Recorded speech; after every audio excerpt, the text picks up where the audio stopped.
बॉलीवुड में बाबा के नाम से जाने जाने वाले संजू बाबा यानी कि संजय दत्त। संजय दत्त की मेडिकल रिपोर्ट में उनको लंग कैंसर होने का खुलासा हुआ है। लेकिन उससे भी बड़ी चिंता की बात ये रही कि इस वक्त जब उनका लंग कैंसर का खुलासा हुआ तो वो स्टेज 3 में पहुंच चुका है। तो इस वीडियो में हम आपको बताएंगे कि स्टेज 3 लंग कैंसर कितना खतरनाक होता है। स्टेज 3 लंग कैंसर में जो लाइफ एक्सपेक्टेंसी है इलाज के दौरान और इलाज की वजह से, इसमें जिसको लंग कैंसर है उसकी ज़िंदगी कितनी बढ़ा सकते हैं डॉक्टर ज़्यादा से ज़्यादा।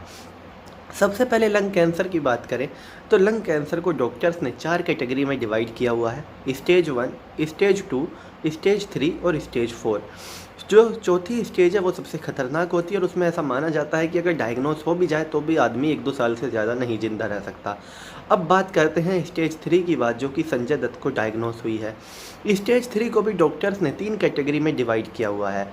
Stage 3A, stage 3B, stage 3C। लेकिन तीनों जो स्टेज हैं उनमें एक चीज़ कॉमन है और वो है कि तीनों ही स्टेज में आपके लंग में एक या उससे ज़्यादा ट्यूमर होती हैं। हालांकि तीनों स्टेज को इस आधार पर डिवाइड किया हुआ है कि वो ट्यूमर कितनी बड़ी हैं और लंग के किस हिस्से तक, किस टिश्यू तक, किस ऑर्गन तक पहुंची हुई हैं। अब अगर इनके जो सिम्टम हैं उनकी बात करें तो सबसे बड़ा सिम्टम तो यही है कि आपको खांसी होती रहे और वो खांसी जाए ही ना। अगर आपकी भी खांसी नहीं जा रही तो आपको टेस्ट कराने की ज़रूरत है। इसके अलावा जो सिम्टम संजय दत्त को पाया गया, एक सिम्टम वो भी है और वो है सांस लेने में तकलीफ। इसके अलावा आपको दिखना थोड़ा कम हो जाता है और इसके साथ ही साथ अगर आपको उल्टी के साथ खून आ सकता है। इसके अलावा बात करें लंग कैंसर की तो इस लंग कैंसर का 3 तरह से इलाज संभव है। पहला है, अगर पॉसिबल हो तो डॉक्टर सर्जरी के लिए जाते हैं और सर्जरी से उस ट्यूमर को निकाल देते हैं। लेकिन सर्जरी हो भी जाए इसके बाद कीमोथेरेपी बहुत ज़रूरी होती है ताकि फ्यूचर में कैंसर ना पनपे, उस कैंसर को सप्रेस किया जा सके कीमोथेरेपी के द्वारा। लेकिन अगर दोनों ही तरह से इलाज संभव ना हो तो सबसे खतरनाक तरह का इलाज आता है और वो आता है रेडियोथेरेपी। रेडिएशन के द्वारा उस गांठ को ख़त्म करने की कोशिश की जाती है।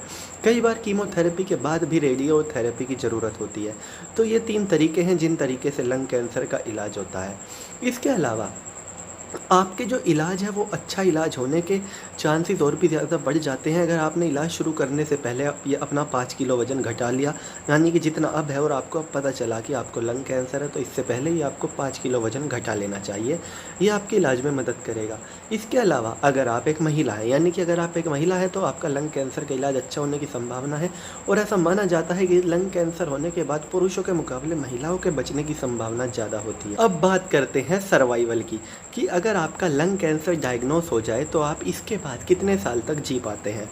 तो जो स्टेज 3A है उसमें जो लाइफ एक्सपेक्टेंसी है, वैसे तो तीनों में ही 5 साल है कि अगर आपका वक्त पर इलाज हो जाए, अच्छा इलाज हो जाए तो आप 5 साल तो बड़े आराम से जी सकते हैं बिना किसी दिक्कत के।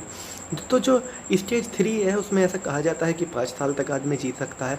लेकिन जब स्टेज 3B की बात आती है तो ये 5 साल वाली थ्योरी ज़रा फेल होने लगती है, क्योंकि सिर्फ 26% लोग ही डायग्नोस होने के 5 साल तक जी पाए हैं। यानी कि 100 में से 26 लोग लंग कैंसर के स्टेज 3B जब डायग्नोस होती है उनको, तो 100 में से 26 लोग ही जी पाए हैं 5 साल तक। और अगर स्टेज 3C की बात करें, जो कि स्टेज 3 में सबसे खतरनाक आती है, तो 100 में से 13 लोग ही 5 साल तक सर्वाइव कर पाए हैं डायग्नोस होने के बाद। तो आप अपने आप अंदाज़ा लगा सकते हैं कि बेहतर से बेहतर इलाज मिलने के बाद भी लंग कैंसर एक कितनी खतरनाक बीमारी है।